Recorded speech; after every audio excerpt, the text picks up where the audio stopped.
Hi, good morning, everybody, and welcome back to Miss Farah's online class.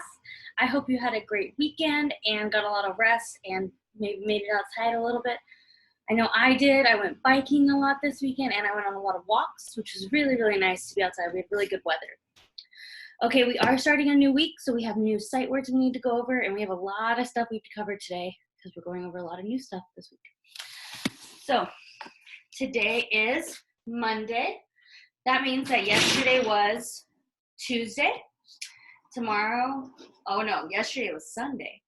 Tomorrow will be Tuesday. All right, our first sight word is just. J-U-S-T, just. I know the J is a little bit weird because you can't really see the dot on top. There we go, just. Number 2 is pick, P-I-C-K, pick. Remember the C and the K together only make one sound. They make the K sound, pick. Number 3, this is a really long word, but it's a very important word. It's because. B-E-C-A-U-S-E, because. This word is going to be really hard this week, but we're going to try to practice it a lot because it is a really important first grade sight word we need to know by next year. Number 4 is play, P-L-A-Y, play. Number 5 is cane, C-A-M-E, cane. We've already gone over this word a couple times, so we should be able to know what that one is. Number 6 is gave, G-A-V-E, gave. Number 7 is about, A-B-O-U-T, about. Number 8 is one, very good. Now this is the number, not one, not like I won the race. It's O-N-E, one. Number 9 is from, F-R-O-M, from. And number 10 is good, G-O-O-D, good. Remember the 2 O's next to each other make an sound, like good, very good. So one more time, we're gonna go over our sight words. Just, pick, because, play, came, gave, about, one, from, and good. Now, Lily wants to say hi. Say hi, Lily.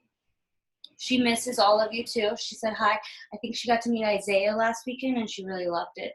But she loves whenever I do my meetings because she gets to be on camera and say hello to everybody. Now, today, make sure that whenever you're going over your sight words, you write them at least 3 times. If you want to write them more, that's perfectly fine. But that would be perfect if you could do that. That way that you are practicing every single day. Okay, so make sure that you are doing that. Also, today you are going to look at an anchor chart that is posted online to help you go over what double consonants are.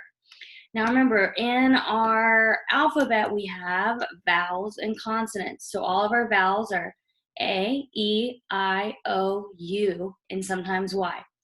Everything else is a consonant. So sometimes when 2 consonants are together, they make a certain sound.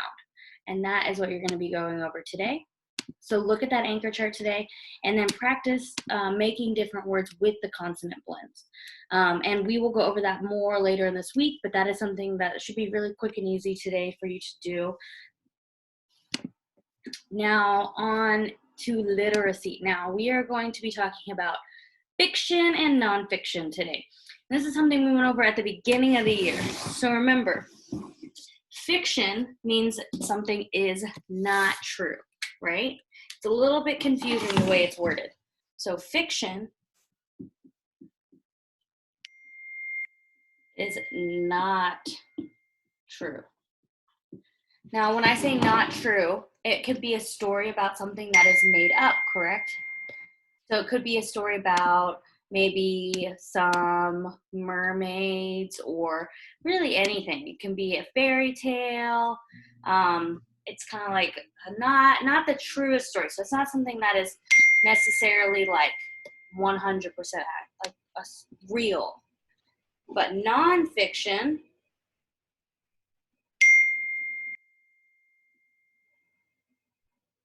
is true.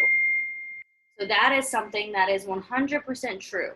So it's something that you can look at and know that it's the right thing. So this would be like informational text, or maybe a story about a person that is alive or was alive. So this one is something made up, and nonfiction is something that is 100% in the real world, could happen. So y'all are going to be looking at different things that are fiction and nonfiction. So you can read a book, get online and look on Epic, anything like that. And you can use those books to sort pictures into real or not real. You can also print out pictures online. It's up to you how you want to do it today. It's a little bit more flexible.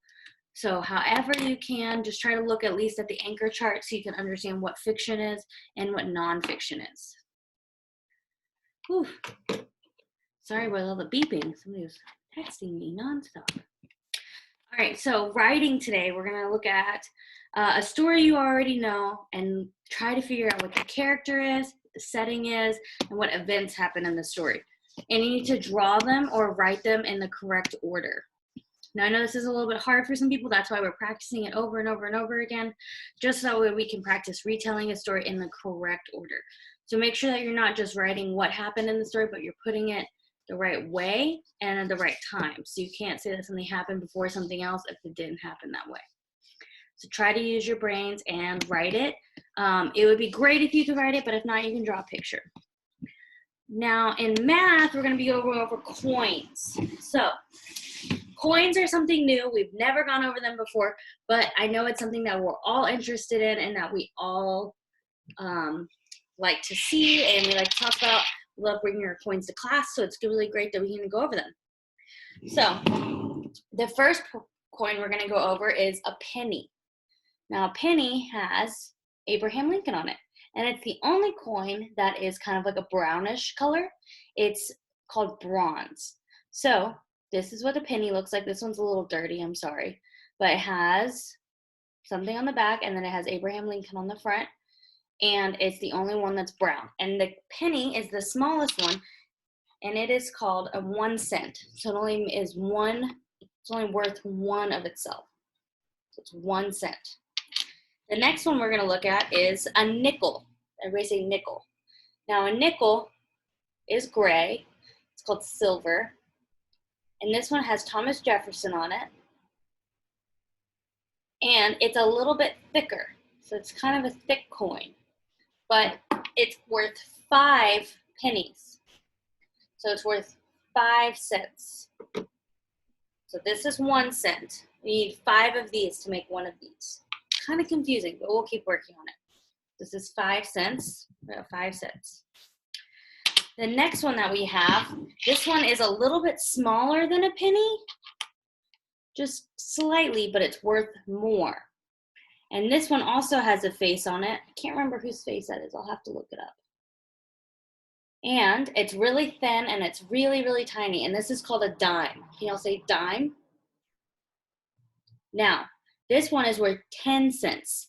So you would need 10 pennies to make one of these. It's called a dime. Now the last one that we have is 25 cents. This is called a quarter. Can y'all say quarter?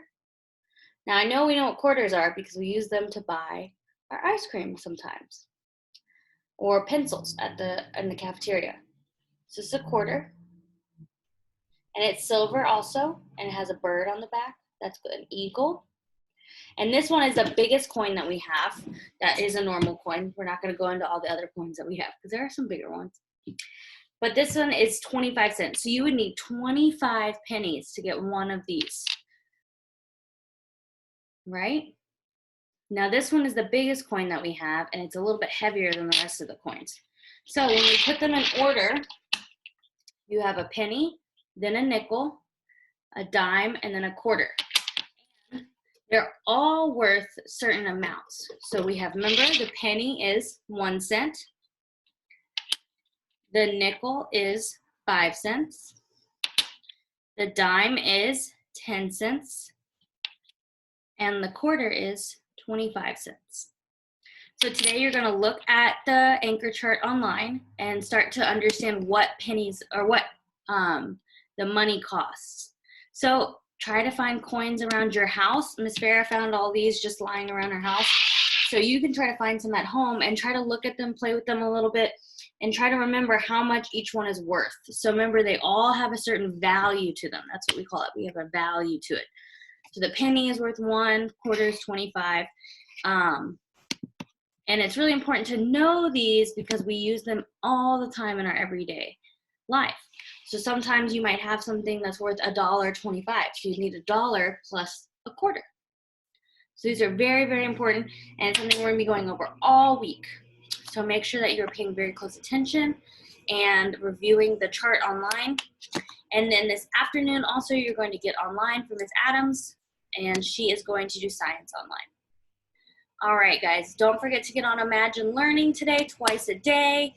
And I posted some papers that you can do online, so you can send me more photos. And I hope y'all have a great rest of your day. Keep up all your hard work. I love to see how much you're doing at home. All right, I'll see y'all tomorrow. Bye.